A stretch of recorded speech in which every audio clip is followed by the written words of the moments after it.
अप्पी आमची कलेक्टर या मालिकेच्या आजच्या भागात आपण पाहणार आहोत. अर्जुन आसगावला जाणार आहे म्हटल्यावर स्वप्नील लगेच त्याला सांगतो की तुझ्या साखरपुड्याच्या दिवशी सरकार आणि आई इथे आले होते. आणि ते ऐकून अर्जुनला तर धक्काच बसतो. तर स्वप्नील त्याला पुढे सांगतो की त्या दोघांना मी बाहेरूनच जा म्हणून सांगितलं, मात्र माहीत नाही कसे ते दोघेजण आतमध्ये आले. आणि साखरपुड्याच्या वेळी जेव्हा लाईट गेली होती ना, ती लाईटही त्यांनीच घालवली होती. जनरेटर होतं म्हणून ठीक साखरपुडा झाला, नाहीतर ते दोघेजण इथे तुझा साखरपुडा थांबवण्याच्या उद्देशानेच आले होते. आणि ते ऐकून कदमांना देखील आश्चर्य वाटतं. ते विचारतात की याबद्दल तू काही बोलला का नाही. तर स्वप्नील म्हणतो की उगाच तुम्ही सगळेजण चिडले असता म्हणून मी काही सांगितलं नाही. तर अर्जुन म्हणत असतो पण त्यांना माझा साखरपुडा का थांबवायचा होता, या सगळ्यामागे सरकारांचा काय हेतू असेल. तर स्वप्नील म्हणतो की ते तर मलाही माहीत नाही.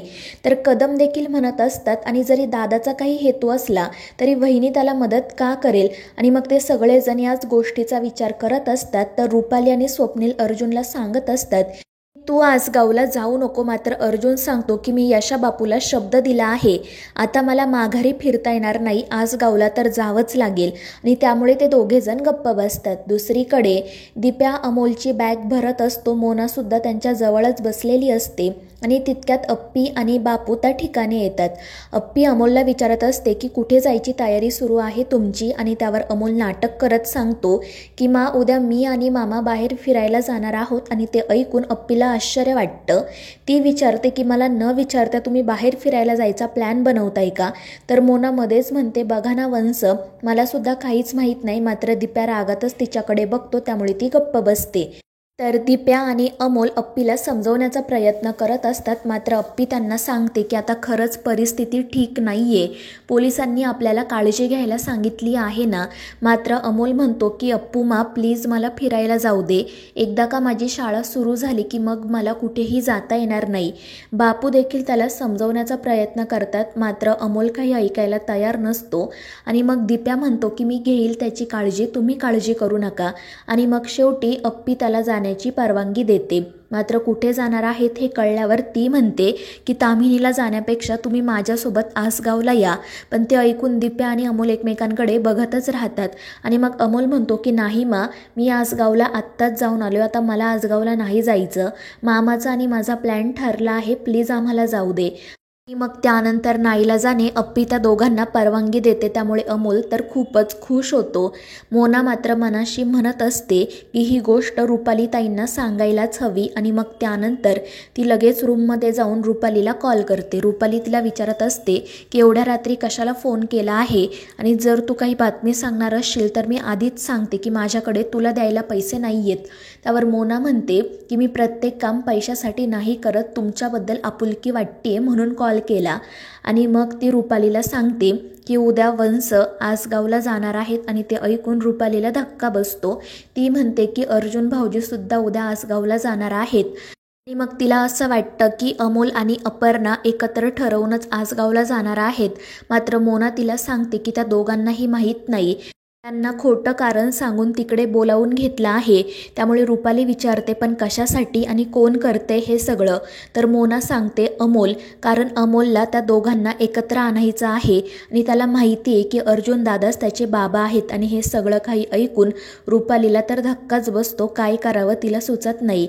तर मोना तिला सांगत असते की मी तुम्हाला सांगायचं काम केलं, आता पुढे काय करायचं हे तुम्ही तुमचं बघा. आणि ती फोन ठेवून देते. तर रुपालीला पुढे काय करावं ते सुचत नाही. मात्र तिला काही करून अर्जुनला आसगावला जाण्यापासून थांबवायचे असते. त्यानंतर रात्री अपर्णा गॅलरीत उभी असते. तितक्यात बापू त्या ठिकाणी येतात. ते विचारतात की काय करतेस. तर अप्पी म्हणत असते की आपल्या अमोलदादाला शोधत आहे, पण इथे अमोलदादा दिसतच नाही. तर बापू म्हणतात की शहरातल्या लोकांच्या नशिबात मोकळं आभाळ आणि टपोरं चांदणं नसतं, गाव सोडल्याची जणू शिक्षाच असते ती. आणि ते ऐकून अप्पी त्यांच्याकडे बघतच राहते. ती म्हणते की बापू किती छान बोललात तुम्ही. आणि मग त्यानंतर ते दोघेजण आसगाव विषयीच बोलत असतात. अप्पी बापूंना विचारत असते की आपल्या अमोलला आसगाव आवडलं ना. आणि त्यावर बापू सांगतात की हो, त्याला आसगाव खूप आवडलं, त्याचा तर तिथून पायसुद्धा निघत नव्हता, पोराला गावची ओढ आहे. आणि मग त्यानंतर ते अप्पीला समजवतात की आता जास्त उशीर करू नको, अमोलला त्याच्या बाबांबद्दल सांग, त्याच्या गावाबद्दल सांग. अर्जुनला काय वाटेल याचा विचार तू करू नको, मात्र आता अमोलला लवकरात लवकर सगळं काही कळायला हवं आणि त्यावर अप्पीसुद्धा हो म्हणते. त्यानंतर मग दुसऱ्या दिवशी सकाळी रुपाली आर्याच्या आईची वाट बघत असते आणि मग त्याचवेळी आर्याची आई त्या ठिकाणी येते. ती रुपालीला विचारते की तुम्ही आज मला इथे का बोलावलं. तर रुपाली म्हणते की आता आर्याच्या आणि अर्जुनच्या लग्नाचा विषय सुरू आहे ना, मग मला असं वाटलं की आपण त्या दोघांची पत्रिका एकदा गुरुजींना दाखवावी, म्हणजे जर काही अडचण असेल तर आपल्याला त्याप्रमाणे पूजा वगैरे करता येईल. त्यावर आर्याची आई म्हणते ठीक आहे. तर रुपाली सांगते की आजच मी गुरुजींना घरी बोलवलं आहे, आपण आजच त्यांना पत्रिका दाखवू. मात्र अर्जुन भाऊजी बघा ना, त्यांना एका कामानिमित्त बाहेर जायचं आहे, तुम्हीच त्यांच्याशी बोला. आणि त्यावर आर्याची आई म्हणते की असं कसं, त्याच्याशी तर बोलायलाच हवं, त्यांची पत्रिका दाखवायची आहे म्हटल्यावर तो सुद्धा हवाच ना. आणि ते ऐकून रुपाली खुश होते. तिला असं वाटतं की आता आर्याची आईच अर्जुनला घरी थांबवेल आणि मग त्या दोघीजणी लगेच घरात जातात. दुसरीकडे दिप्याची आणि अमोलची तयारी सुरू असते. बापूसुद्धा त्या ठिकाणीच असतात. तर मोना म्हणत असते की सगळेजण बाहेर फिरायला जात आहे, मला मात्र कोणीही विचारत नाही. तर दिप्या तिला सांगतो की आपण नक्की एक दिवस फिरायला जाऊ. इतक्यात अप्पी त्या ठिकाणी येते. ती दिप्याला सांगते की तुम्ही दोघेही जण व्यवस्थित जा आणि तू अमोलची नीट काळजी घे. त्यावर दिप्या म्हणतो की हो दिदे, तू काही काळजी करू नको. आणि मग त्यानंतर अमोल बापूंचा आशीर्वाद घेतो आणि म्हणतो की मी आज एका मोहिमेवर चाललो आहे, मोहीम फत्ते करूनच घरी येईल. आणि ते ऐकून बापू तर खुशच होतात. आणि मग त्यानंतर दिप्या आणि अमोल लगेच आसगावला जाण्यासाठी निघतात. तर मोना म्हणत असते की आता मी यांच्याकडून 2 लाखाचं मंगळसूत्र करून घेणार आहे. तर दुसरीकडे आर्यासुद्धा घरी आलेली असते. आर्याची आई, कदम आणि रुपालीसुद्धा त्या ठिकाणीच असतात. आणि मग ते अर्जुन आणि आर्याची पत्रिका गुरुजींना दाखवतात. तितक्यात अर्जुन त्या ठिकाणी येतो. त्याला आसगावला जायचे असते, पण समोर हा सगळा प्रकार बघून तो रागातच रुपालीकडे बघतो आणि तिला म्हणतो की वहिनी, मी तुम्हाला सांगितलं होतं ना, मला आज एक महत्त्वाचं काम आहे. पण ती काही बोलणार इतक्यात आर्याची आई म्हणते की अरे, तुमच्या लग्नाशिवाय दुसरं कोणतं महत्त्वाचं काम आहे, सगळेच जण इथे आहेत तर तू सुद्धा थांब. त्यामुळे अर्जुनचा नाईलाज होतो. तर रुपाली गालातल्या गालात हसत असते. दुसरीकडे दिप्या आणि अमोल आसगावला जाण्यासाठी निघालेले असतात. मात्र अमोलला आईस्क्रीम खायची असते, त्यामुळे दिप्या एके ठिकाणी गाडी थांबवतो आणि आईस्क्रीम आणण्यासाठी दुकानात जातो. अमोल गाडीवरच बसलेला असतो. तर दुसरीकडे गुरुजी सांगतात की या दोघांच्या लग्नाचा तर योगच नाही आहे. आणि ते ऐकून सगळ्यांनाच मोठा धक्का बसतो. रुपाली विचारते की म्हणजे नक्की काय म्हणायचं आहे तुम्हाला. तर कदम देखील विचारत असतात की यावर काही उपाय नाही का.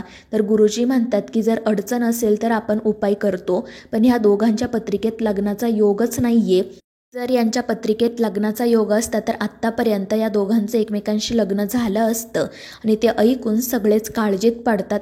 तर दुसरीकडे अमोल गाडीवरच बसलेला असतो आणि तितक्यात एक व्हॅन त्या ठिकाणी येते आणि त्यातील गुंड अमोलला किडनॅप करतात. आणि हे बघून दिप्याच्या पायाखालची तर जमीनच सरकते. तो त्या गाडीच्या मागे धावत असतो, मात्र तो अमोलला वाचवू शकत नाही. तर मित्रांनो, या मालिकेच्या पुढील भागांच्या अपडेट्ससाठी आपल्या चॅनेलला सबस्क्राईब करा.